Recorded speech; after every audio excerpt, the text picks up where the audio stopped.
Ampak zadnja leta se ful govori o pomembnosti spanja. Kaj je tvoje mnenje glede tega v pozavi z celim tem življenjskim slogom in zdravim načinom življenja? Pa kdaj ti, kakšna je tvoja rutina spanja? Kar se tiče moje rutine spanja, če tukaj začneva, lahko rečem, da sem se v zadnjem času konkretno izboljšal. Okay? Poskušam iti spat okrog 10-11 ure, zato da prideva potem do nekih teh 7 ur spanja.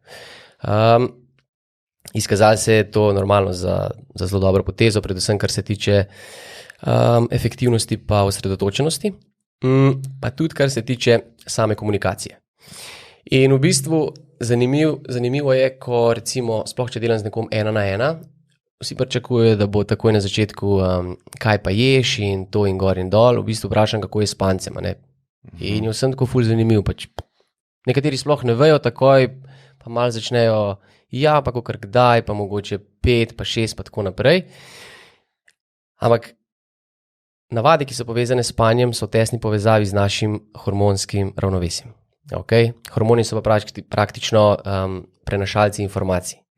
In v bistvu na neki točki v dnevu ni važno, koliko močno si midva želiva nekaj doseči. Če hormoni ne bodo na pravem mestu, bo apetit recimo enostavno premočen, okay? Ker organizem želi preživeti in pač midva popustiva, kiksneva. Posledično, zaradi slabega spanja se kopiči vse več maščobe. Zakaj? Zato, ker organizem to smatra kot stresno situacijo. Organizem ne loči, v preteklosti nas je, lovil medved, okay? Stresna situacija, ki je trajala zelo kratko obdobje, ali nas je medved pojedel, ali pa smo šli. In v bistvu organizem ne loči med stresno situacijo, če je pomanjkanje spanca. Okay? Zanj je to ista informacija, nekaj ni ok. In ko nekaj ni ok, je edina moja naloga, da preživim. Zato vse procese, ki niso pomembni, probam upočasniti in se fokusiram samo na to, da hitro razmišljam, da sem učinkovit, ker bom to itak počel kratko obdobje. Ampak danes temu ni tako. Je kronični stres in se ljudje soočajo pač številnimi težavami, zaradi katerih iščejo vse možne pomoči. V resnici bi pa ogromno naredili, če bi se zelo dobro naspali. In ja, v povezavi s spanjem je v zadnjem času vse več in nekih podcastov, knjig, vseh možnih stvari, ker so se ljudje dejansko začeli zavedati, za koliko pomemben del življenja gre. Od kognitivnih sposobnosti do presnove, skratka, vpliva na vsa področja življenja.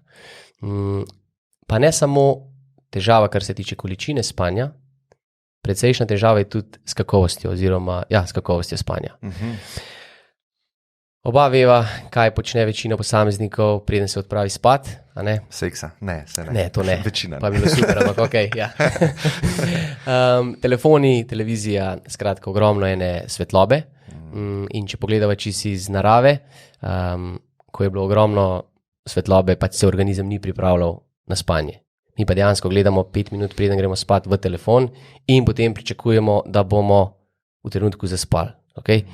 In tudi posamezniki lahko da zaspijo zelo hitro, ampak je ta spanc tak plitek, ni učinkovit. In kaj se zgodi? Zjutraj se zbudimo, pa rečemo, 7-8 ur smo spali, še kar se počutim slabo, brez veze. Zakaj ne bi bil še malo po koncu, pa pogledal serijo, pa naredil še par stvari. In zato je zelo pomembno, da spanje spet pogledamo malo širše in vsaj prostor, v katerem spimo, prilagodimo temu, kar v tem prostoru načeloma počnemo. Okay? Se pravi, zato se vedno poudarja, da je prostor kar se da temen, da v prostoru ni nobenih naprav, ki oddajo svetlobo. Včasih mogoče kdo reče, ja pa se je mogoče samo kakšna lučka, ki malo utripa.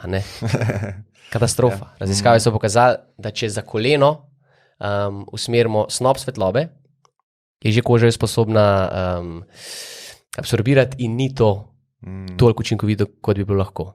Se pravi, veva pa, ne sproža se melatonina. Tako. Poleg tega je super, če je prostor v nekih temperaturnih okvirih, ne da je ful toplo, ker je praktično nemogoče kakovostno zaspati.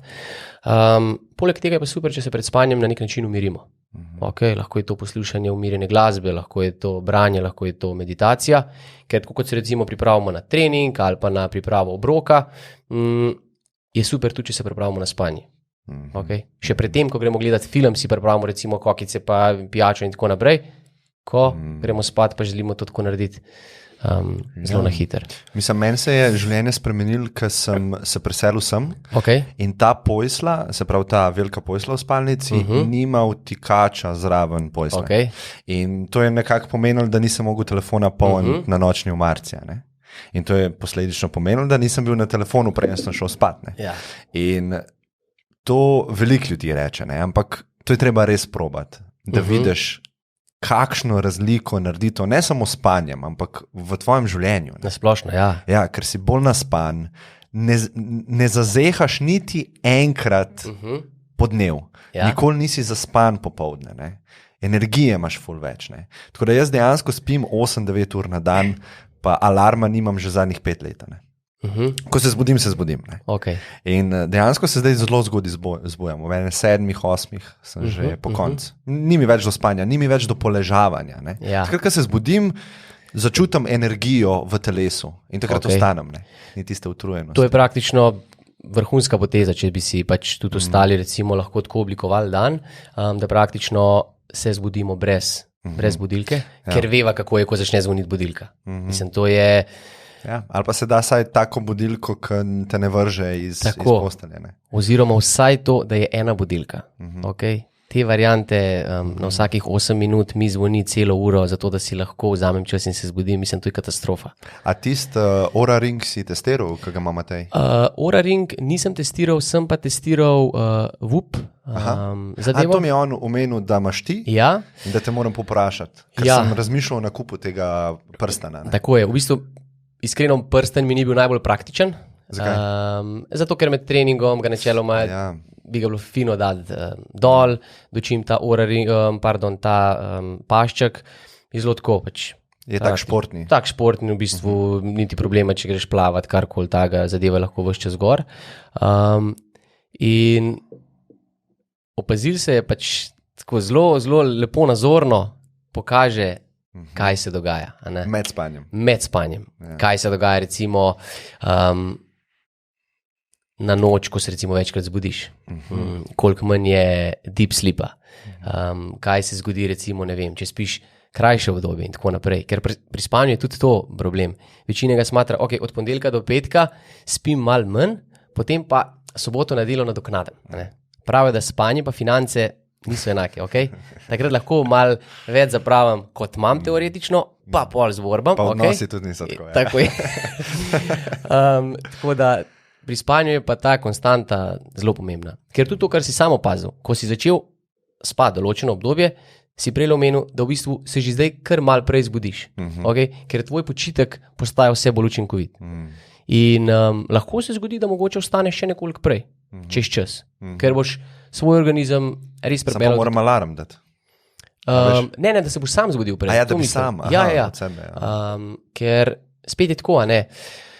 Zdaj v enem tednu ali pa 14 dneh se naspad pa rešiti vse za nazaj, za leta in leta, to ne bo šlo. Ne. Spet treba bo prilagoditi življenjski slog, če želimo ta delček zoptimizirati, pa ga maksimalno izkoristiti.